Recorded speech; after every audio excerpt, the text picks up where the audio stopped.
The captain secretly poured whiskey into his orange juice. Over 100 passengers on the flight and not a single one noticed. Then he skillfully disposed of the bottle and drank all the juice in one gulp. Then he went back to the cockpit and fell asleep. This wild move left the new co-pilot completely stunned, but the head flight attendant stayed calm. She said this wasn't the captain's first time doing this. Luckily, the flight was smooth the entire way. But just as the plane was about to land, an accident occurred. The elevator suddenly malfunctioned, causing violent turbulence. All passengers were terrified, except the captain who had just woken up. He calmly told the passengers to fasten their seatbelts, then went to take over the plane. But soon he realized the plane had lost control and was now plunging straight down. He quickly ordered the co-pilot to pull up the yoke, yet no matter what they tried, they couldn't stabilize the plane. The captain immediately notified the control tower, declaring an emergency. To slow the descent, he dumped the fuel to lighten the aircraft. Then he told the co-pilot to lower the landing gear to prepare for an emergency landing. But with the plane nosediving, landing wasn't even an option. As the captain was thinking, the luggage rack in the cabin suddenly opened. A flight attendant went to shut them, but another jolt knocked her unconscious.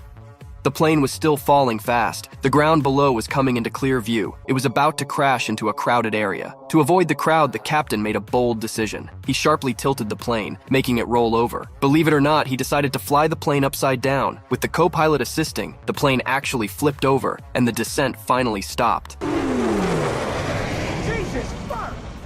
But then, a little boy who hadn't fastened his seatbelt fell from his seat. A flight attendant rushed over to save him. She got him back into his seat and buckled him up, but she fell down herself. The crisis wasn't over yet. Although the plane stopped falling, they had no fuel left to make it to an airport. And with the engine malfunctioning, the captain had to make a quick call. He chose to attempt an emergency landing on an open field nearby. Up ahead was a church, with a crowd gathered for some kind of ceremony, like they were praying for their deaths. The plane was about to hit the church. The captain desperately swerved to change direction, but the wing clipped the building. It was all over. Brace for impact.